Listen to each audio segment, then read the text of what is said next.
Alors, ce matin, comme tous les jours de l'année, sur l'ensemble du département, des contrôles sont organisés. C'est une mission essentielle des forces de sécurité intérieure et plus encore dans un département comme le nôtre où le bilan de l'année 2022 est absolument catastrophique. Nous n'avons jamais eu autant de victimes de la route et particulièrement de tués, 73 tués.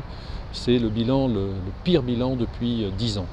Et donc ces actions de contrôle, qui sont aussi des messages de sensibilisation, d'appel à la responsabilité, sont absolument nécessaires et je salue l'action des forces de l'ordre, de la gendarmerie nationale comme de la police nationale, des polices municipales aussi, pour leur engagement. C'est une mission essentielle de l'État et c'est évidemment au service de la sécurité de l'ensemble des usagers de la route, les conducteurs, mais aussi les usagers vulnérables.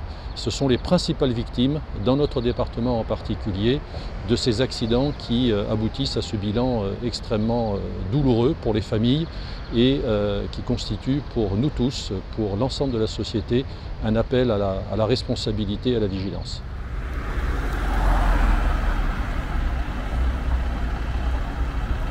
Donc on constate en 2022 que les principales causes des accidents mortels que nous avons enregistrés sur le département sont la vitesse et la consommation d'alcool, même si ces situations peuvent être cumulatives.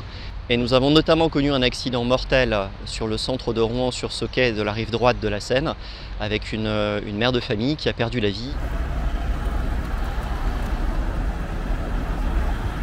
C'est évidemment une action qui va se poursuivre tout au long de l'année, au cours des prochains mois, parce qu'il n'y a que la permanence de ce message et la permanence de cette action collective qui portera des fruits.